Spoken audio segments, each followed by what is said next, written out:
오늘은 예루살렘 교회의 출발, 예루살렘 교회의 출발이라는 제목으로 말씀을 상고합니다. 지난 시간에 성령께서 베드로에게 이제 케르그마를 선포하게 하셨는데 구원받은 사람이 3,000명이나 됐다 그랬어요.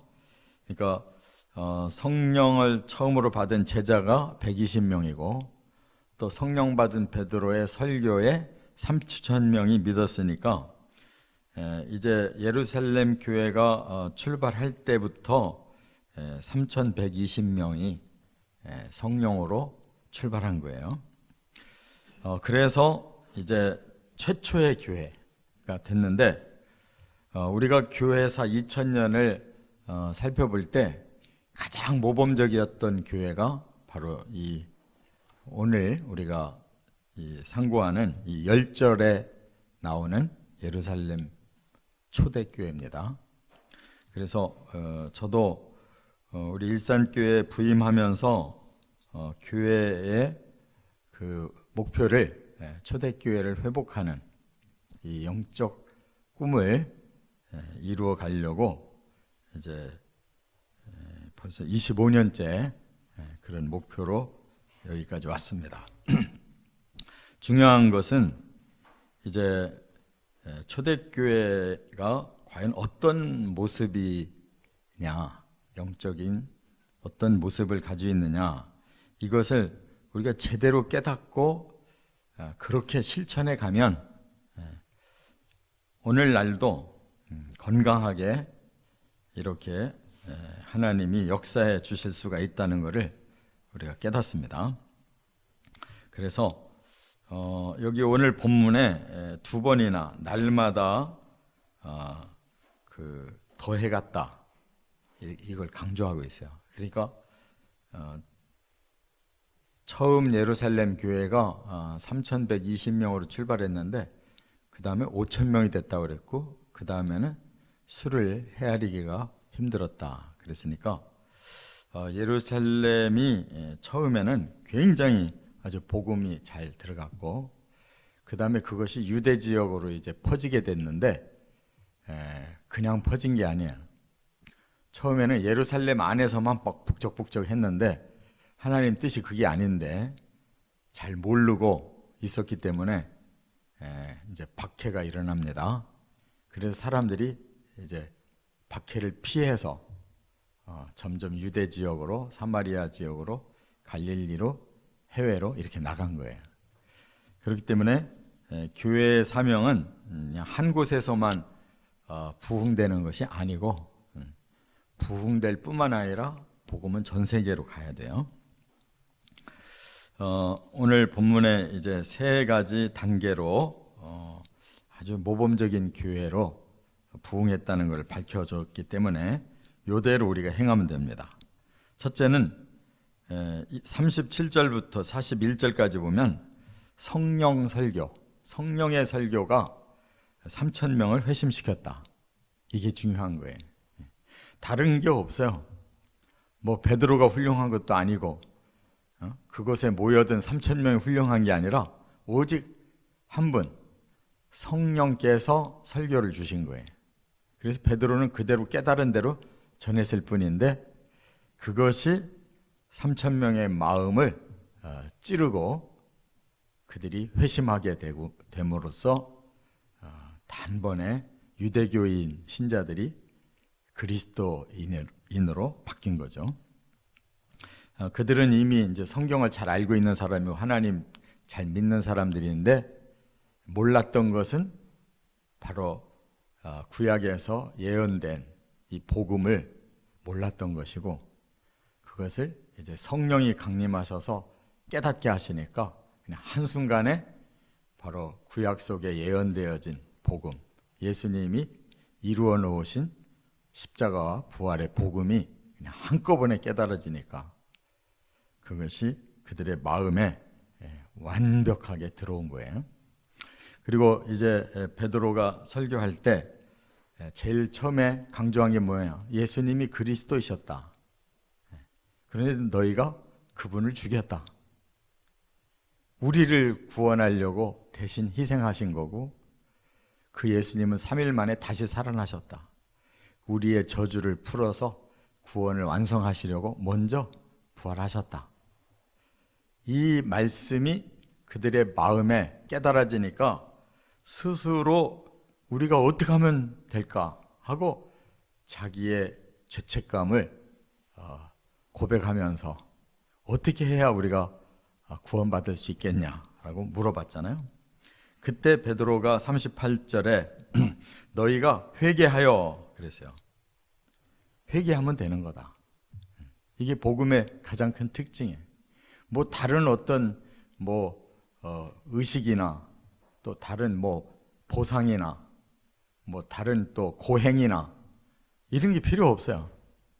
그건 다 종교적인 그런 교리에서 나온 거고, 하나님이 원하시는 건 마음의 회개가 필요한 거예요. 이 회개라는 것이 메타노에오예요. 메타노에오. 그 뭐가 회개냐? 이 메타라는 말은 후회라는 뜻이고, 노에오라는 말은 깨달았다 하는 말이에요. 그 말은 뭐예요? 이전에 가지고 있던 생각과 행위가 잘못됐다라는 걸 깨닫고 돌아섰다는 거예요. 돌아섰다. 그러니까 우리 사람은 회개를 잘못 알고 있어요. 그냥 마음에 느낌으로 뭐가 이거 좀 잘못됐구나, 내가 좀 잘못했네, 이 정도만 끝나는 거는 회개가 아니에요. 세상 사람도 그 정도는 다 해요. 양심도 있고 또 지식적으로도 내가 뭔가 생각한 거나 행동한 게 잘못됐구나, 여기까지는 다 알아요. 그런데 회개라고 하는 것은 그것을 이제 바꿔야 되는 거예요. 잘못됐다고 하면 그러면 내 자신이 돌이켜야 되는 거예요. 다시는 이것을 행하면 안 되겠구나 하고 180도로 마음과 태도가 바뀌어야 된단 말이에요. 그게 돌이켜 회복시키는 것이 회개예요. 이게 잘 안 되는 거예요, 사람들이. 그래서 마음으로는 느껴요. 근데 행동을 돌이키질 않아요. 그러니까 계속 그걸 그 다음에 반복하는 거라고요. 반복하면서 그만하면 다 됐다라고 생각하니까 결코 변화가 안 오는 거예요. 복음이 안 믿어지고 성령이 역사하질 않아요. 많은 신자들이 이 단계에 머물러 있는 분들이 너무 많아요. 그래서 교회 오면 조금 죄책감을 느끼고 하나님 잘못했어요, 그러고 나가서 똑같이 행동해요. 결코 변하질 않아요. 돌이켜서 행동이 변화돼야 되는 거예요. 할렐루야. 이것이 쉬운 게 아니기 때문에 사람들이 잘 변화가 안 되는 거예요. 그런데 진심으로 회개하면 그 다음에 변할 수 있는 방법이 생겨요. 그게 바로 성령이 역사하시는 거예요. 회개해라 그러면 성령을 선물로 주신다 그랬잖아요. 여기까지는 안 들어간단 말이에요. 왜냐하면 내 자아가 나를 역시 움직여가는 주인이라고 생각해. 내가 주인이에요. 근데 성령의 선물을 받아들이고 성령께 나를 내놔야지. 성령이 내 마음을 확실하게 변화시키고 행동을 변화시켜 주시는 거예요. 내 힘으로 살으려고 하니까 항상 종교인으로 끝나는 거예요. 종교인은 자기 의지로 신앙생활을 하면서 자기를 스스로 컨트롤 하겠다는 거예요. 그는 참된 신앙이 아닙니다. 그런 건 불교를 믿든 타종교를 믿든 다 똑같아요. 자기가 자기를 수행하는 거예요.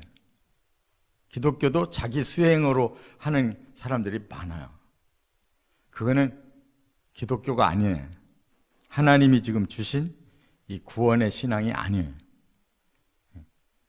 바로 예수님을 우리가 믿는 동시에 복음과 성령이 나를 완전히 이끌어 주시도록 다 내려놓으시고 영접하시길 바랍니다.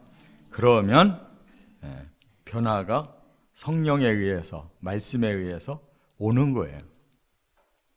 그리고 또 하나, 세례를 받아라 이렇게 말씀을 했는데 이 세례는 의식이 중요한 게 아니에요. 순수한 믿음이 중요한 거예요. 이 말씀이 진리입니다 라고 내가 받아들이는 게 중요한 거예요. 그러면 영적 세례가 임해요. 그게 성령이 임하시는 거예요.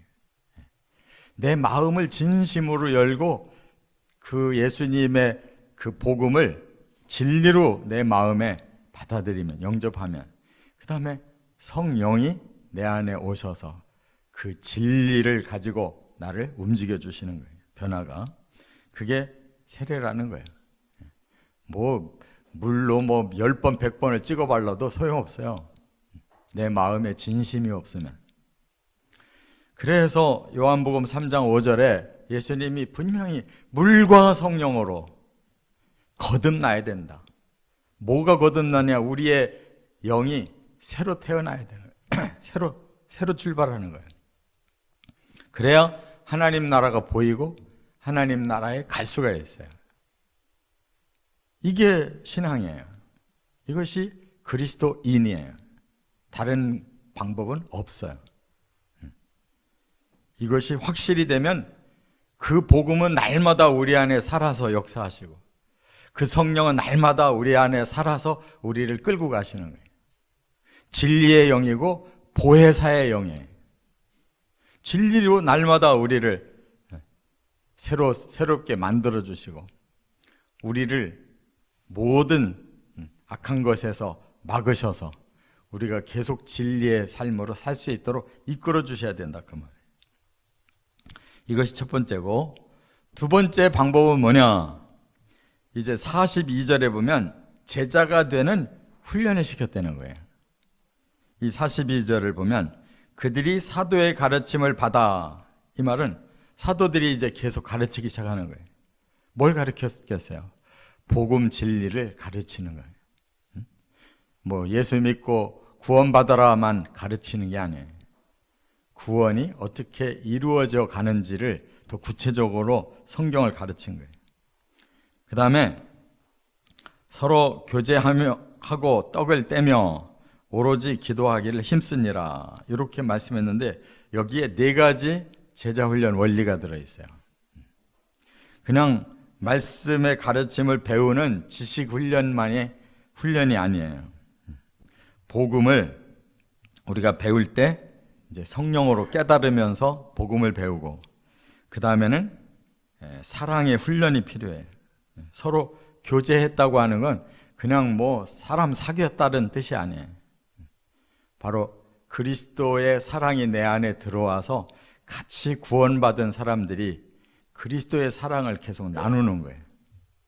사랑을, 하나님 사랑, 이웃 사랑을 실천하는 거예요. 그 다음에 세 번째가 영성훈련, 떡을 떼고라는 뜻은 뭐냐면 성찬을 말하는 거예요. 초대교회 때는 항상 예배 드리고 나면 2부 시간이 식사를 하면서 성찬을 하는 시간이에요. 그 성찬은 뭐냐?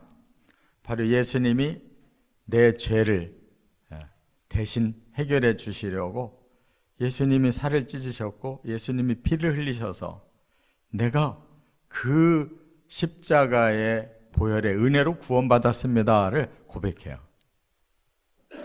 그건 영성훈련이라고 그러는 거예요. 영성훈련. 그 의식을 하는 게 아니고 내 마음의 영성을 항상 예수님의 그 십자가로 인한 구원을 항상 다시 깨닫고 감격하고 우리의 영성을 계속 고백함으로써 훈련하는 거예요. 근데 마음은 전혀 없고 그냥 성찬식 한다니까 포도주 돌려, 떡을 돌려, 이거는 아무 의미가 없어요. 100번 돌려도 소용없어요. 내 고백이 필요한 거예요. 예수의 십자가가 나의 죄를 씻어주셔서 내가 하나님의 자녀로 인정받고 내가 하나님의 사랑을 받고 또 이렇게 아름다운 성도의 사랑을 나누는 이 영적 공동체에 내가 있구나라는 것을 깨닫는 이런 영성 훈련이 필요한 거예요. 그 다음에 네 번째가 기도 훈련. 하나님과의 영이 열렸으면 계속 하나님과의 교제가 필요한 거예요. 기도라고 하는 건 뭐냐? 내 문제 잔뜩 가져가서 하나님 이것도 저것도 해결해 주세요 그러면 그 미신인 거나 똑같아요. 종교가 똑같아요. 나를 위해서 하나님 이용해 먹는 거예요. 맨날 이거저거 해달라고 하는 거예요. 그리고 미신도 복채내고 다 점치고 다 해결하려고 하잖아요. 자기가 주체, 그건 종교에 불과하고 미신에 불과한 거예요. 우리가 하나님 앞에 기도하는 것은 하나님과의 관계가 아버지가 되시고 자녀가 되었으면 어떤 교제가 돼야 될 것 같아요? 사랑의 교제가 나눠져야 돼요. 하나님을 사랑한다는 고백이 있어야 되고 또 하나님의 자녀답게 어떻게 내가 살아야만 하나님 기뻐하실 건지를 묻고 그 답을 얻고 이 영적인 교제가 이루어져야 되잖아요. 근데 기도가 영적인 교제가 아니라 전부 뭔가를 해달라고 소원만 비는 기도를 계속 하니까 영적 교제가 안 이루어지는 거예요.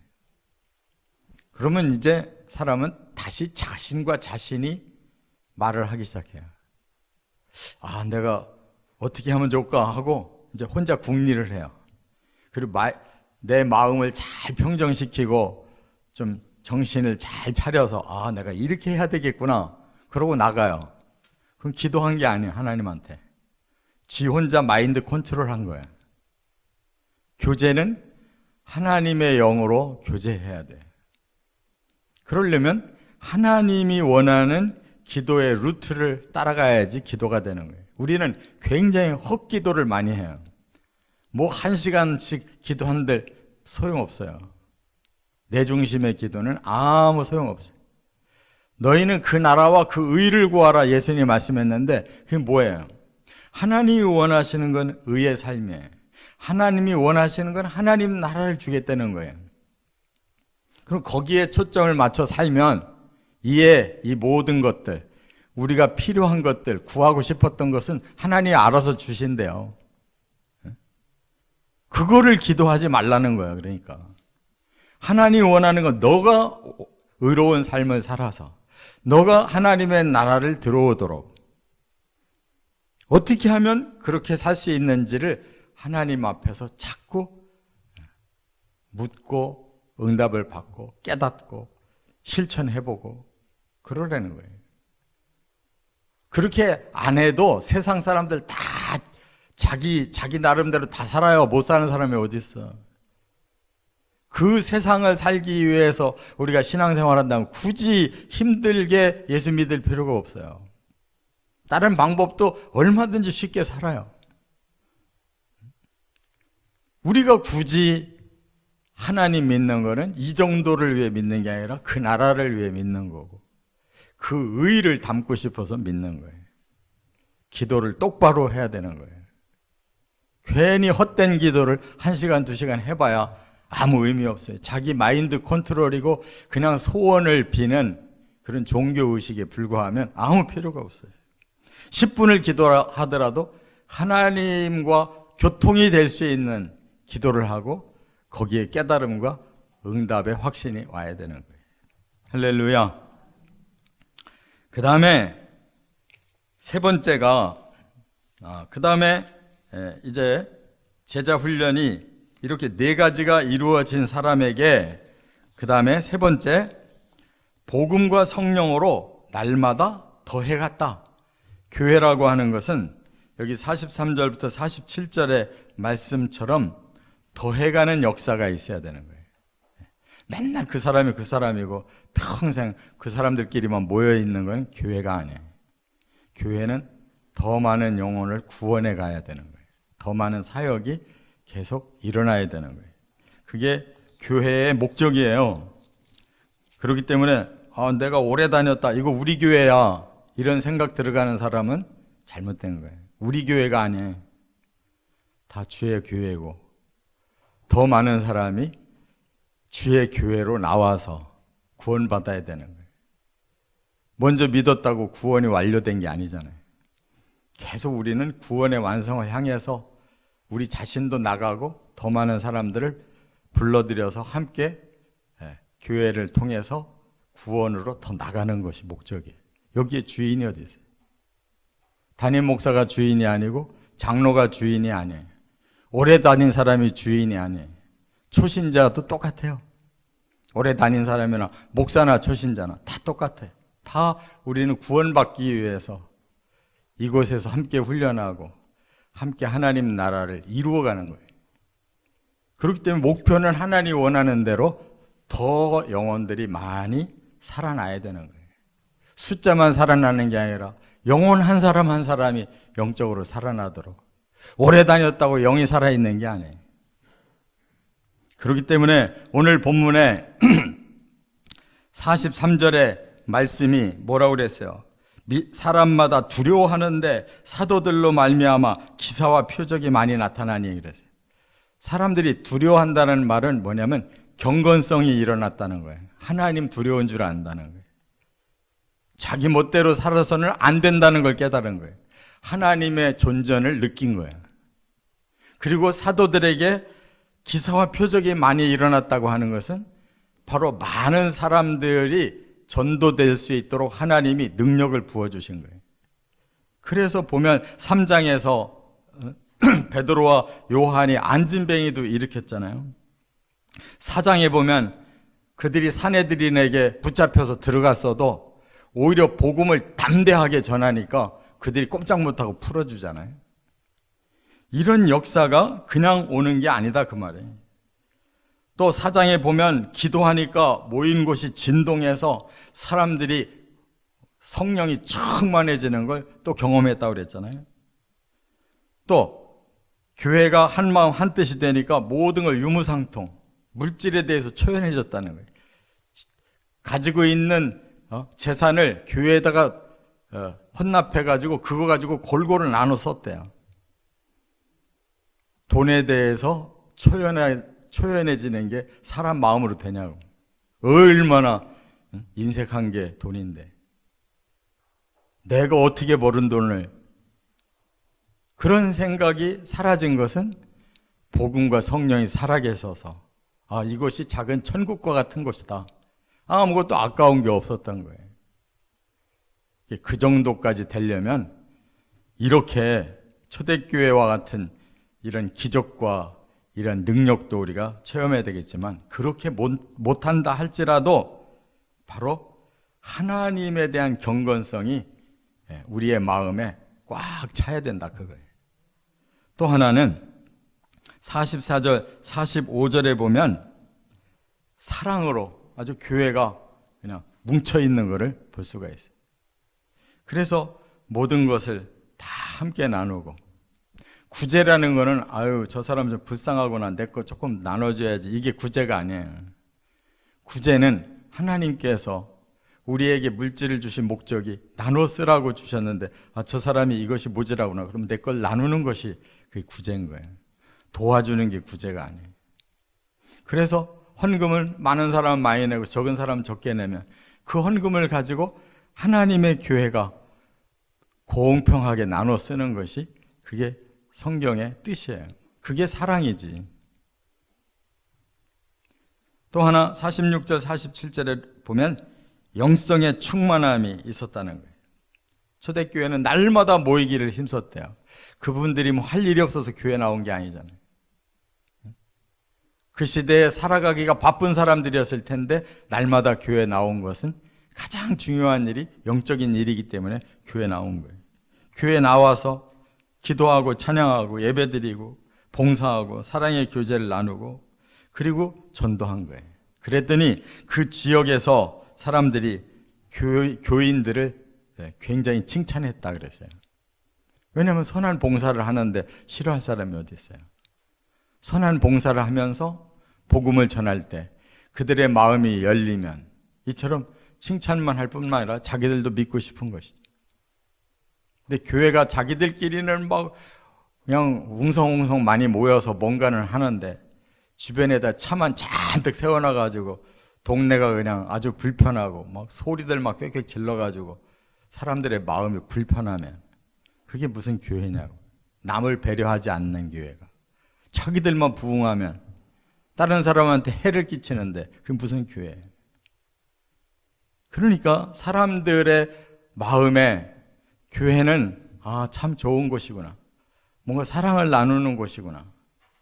뭔가 예의도 바르고 사람들이 참 양심적이고 뭔가 우리에게 해를 끼치지 않고 굉장히 도움을 주는구나 라는 객관적인 평가가 있어야 되는데 어떻게 된 게 오늘날의 교회는 남은 상관없어 지들만 좋으면 다 할 수 있는 거예요. 그러고도 교회가 또 분란이 나서 막 싸우면은 그냥 강남 복판에서도 대낮에 신자들이 반으로 갈라져 가지고 그냥 막 싸우고 그러면서 어떻게 교회라고 할 수가 있냐. 그렇게 타락을 하고 그렇게 상식에서 벗어나는 짓을 하는 것이 바로 복음과 성령의 역사겠냐고. 전부 사람들이 이기적인 생각이 꽉 차 있어가지고 겉만 번들하고 속은 더러운 것들이 이렇게 교회를 장악하니까 이런 일이 일어나죠.